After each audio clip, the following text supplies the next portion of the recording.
સ્વામી જો હું કહી દઉં તમને મને બેવું ખરો, પણ એક શરત, મને મોબાઈલની વાત નહીં કરવાની, મોબાઈલ છોડવાની વાત નહીં કરવાની, નહીંતર હું તમારી જોડે જિંદગીમાં નહીં આવું. ખિસ્સામાં જ મોબાઈલ કાઢ્યો, સ્વામી જો આ મોબાઈલ હું જિંદગીમાં નહીં છોડું. તમે મોબાઈલ છોડવાની વાત કરો છો ને તો હું મંદિર છોડી દઈશ, તમને છોડી દઈશ. મારે નથી કરવો સત્સંગ, નથી જોતો મોક્ષ. મારા મા બાપને મેં કહી દીધું છે ને પમદાડ મેં રાતે માર્યા હતા મારી મમ્મીને મા પપ્પાને. મને બહુ ટેડપેડ કરતા હતા ને તે મેં માર્યા. કે મેં કીધું નહીં, તને ફોનનું નહીં કહું, તું બેસતો ખરો બેટા. બેસાડ્યો. મેં કીધું તને આપણા સંતોમાં કોઈની જોડે તને હેત ખરું? મને કે હા, મને એક સ્વામી જોડે હેત છે. સ્વામી અત્યારે ભાવનગર છે.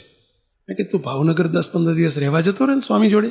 એમને મેં તરત એની હાજરીમાં ફોન કર્યો કે ભાઈ સ્વામીને કીધું સ્વામી આને હું કાલ મોકલું છું, તમે ક્યાં છો? તો કે સ્વામી અમે કાલે ઉના જવાના છીએ ભાવનગરથી. મેં કીધું ઉના, હું 11 તારીખે મારો પ્રોગ્રામ છે ઉનાનો. મેં કીધું દયાળુ તું જા સ્વામી જોડે 10 દિવસ રોકાજે, હું 11મી આવું ત્યાં સુધી રોકાજે, પછી જતો રહેજે. મને કે સ્વામી જો ઠીક લાગશે તો રોકીશ, નહીંતર ભાઈ હું તો 2 દાડામાં જતો રહીશ.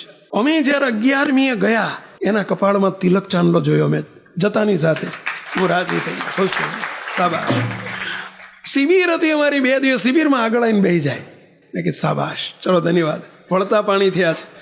ત્રીજે દિવસે 3 દિવસ અમે રોકાયા, એક સભામાં 1 મિનિટ એને પાડી નથી. સામે આવીને બેસી જાય. અને જેવો નાનો હતો ને બેસી જતો હતો ને એવું જોયું મેં. હું બહુ રાજી થયો. ત્રીજે દિવસે અમે નીકળવાના હતા. હું 3 દિવસથી રાહ જોઉં છું કે સ્વામી મને બોલાવ્યા તો 10 મિનિટ સ્વામી જોડે બેહવા મળે તો સારું.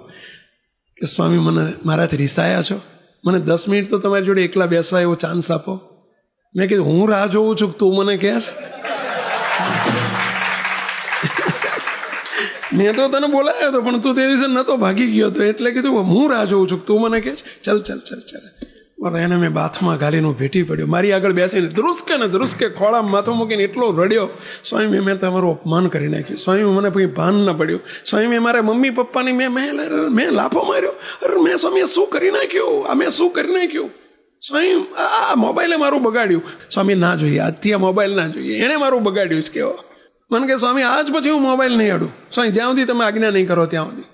આણે મારું બગાડ્યું અને બહુ રડ્યો. કે બસ હારાવા નથી. મુક્તો સુધરી ગયો, આજે સ્ટ્રેટ ફોરવર્ડ લાઈન ઉપર છે. મુક્તો તમને પ્રશ્ન પૂછું, જો એને કોઈ સંત સાથે હેત ન હોત તો તમારા કંટ્રોલમાં આજની પ્રજા રહેશે? હું તમને વિનંતી કરું છું, તમારા દીકરા દીકરીઓને તમે ભક્તિ નિવાસના મુક્તોના સંગમાં લાવજો અને દીકરાઓને મંદિરમાં લાવજો, સંતોનો ભેટો કરાવજો, તો તમારી ભવિષ્ય સલામત છે. નહીંતર તમારા હાથમાં ભવિષ્ય નથી. આ બહુ સાચી વાત કરું છું.